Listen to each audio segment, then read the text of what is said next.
Zaman sekarang tuh gila banget ya. Energi bisa dari matahari, mobil tinggal colok listrik, bahkan baju bisa dibikin dari plastik bekas. Keren kan? Teknologi kita makin canggih, makin hijau katanya.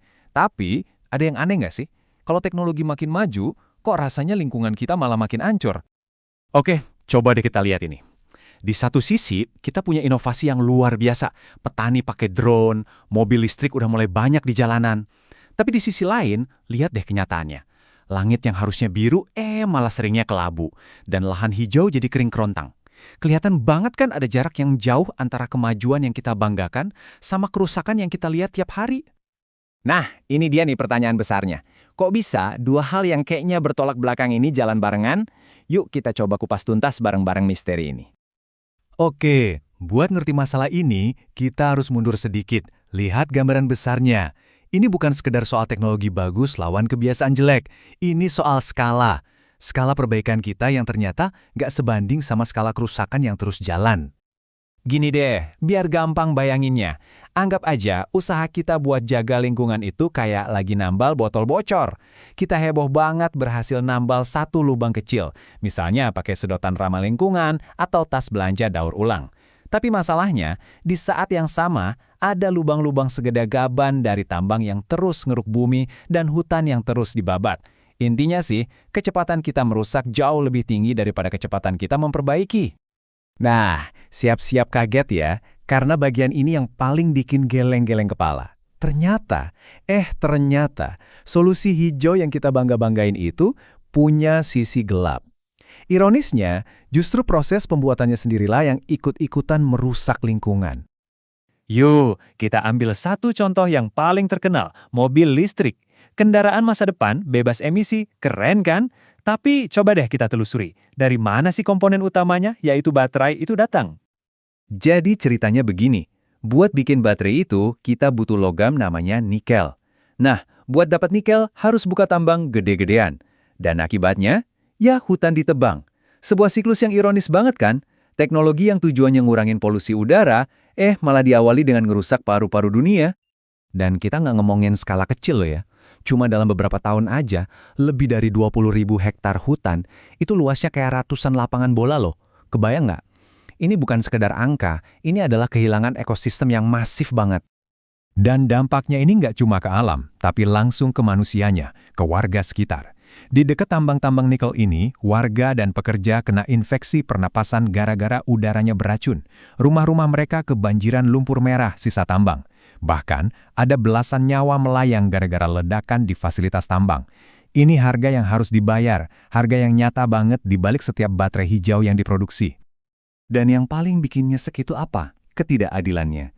Orang-orang kita yang sengsara, yang nanggung akibatnya. Tapi apakah mereka dapat untung yang sepadan? Jawabannya menurut sumber kami jelas tidak. Justru keuntungan besarnya lebih banyak lari ke negara lain.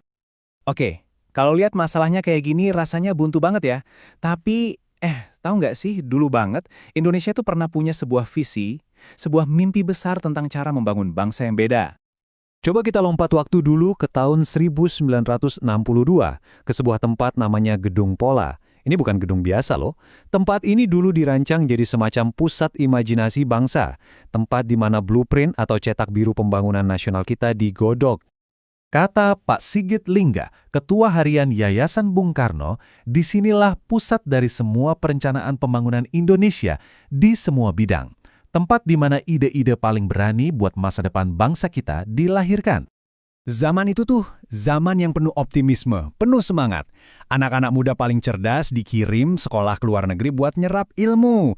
Harapannya, mereka pulang bawa ilmu buat bangun negeri. Nah, Gedung Pola inilah dapurnya, tempat merancang proyek-proyek raksasa yang dijuluki proyek mercusuar. Dan kita nggak lagi ngomongin 1-2 proyek iseng ya.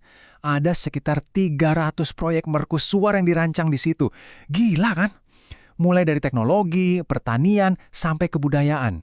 Ini nunjukin betapa gede imajinasi dan ambisi kita sebagai bangsa waktu itu. Terus apa hubungannya cerita masa lalu ini sama masalah lingkungan kita sekarang? Nah, hubungannya itu ada di kata imajinasi dan kedaulatan. Gimana caranya kita bisa ngebayangin jalan keluar dari krisis yang kita hadapi sekarang? Mungkin jawabannya ada di situ, di membangun kembali imajinasi kita. Kita butuh ekonomi yang nggak cuma hijau, tapi juga adil. Kuncinya, kedaulatan. Kita harus punya kendali penuh atas sumber daya kita sendiri, kayak nikel tadi. Jangan sampai dieksploitasi habis-habisan cuma buat keuntungan pihak lain. Kita bahkan bisa belajar loh dari kearifan masyarakat adat yang udah ribuan tahun hidup harmonis sama alam. Kalau ini bisa kita lakukan, wah ini bisa buka banyak banget lapangan kerja baru yang berkelanjutan. Tentu, ini bukan jalan yang gampang. Seperti yang dikatakan juga dalam sumber kami, membangun Indonesia itu adalah sebuah proses yang panjang. Perjalanan buat mewujudkan mimpi kemerdekaan di tahun 45 itu, ya masih terus berjalan sampai detik ini. Nah, dari semua pembahasan ini, kita sampai di satu perenungan terakhir. Dulu, bangsa kita ini berani punya mimpi yang super besar, visi jadi negara maju, mandiri, dan berdaulat. Sekarang, coba deh kita lihat kondisi Indonesia hari ini. Dengan semua kemajuan teknologi tapi juga tantangan lingkungan yang ada, kita ini makin dekat sama mimpi itu atau malah makin jauh? Nah, pertanyaan itu saya tinggalin buat kalian renungkan sendiri.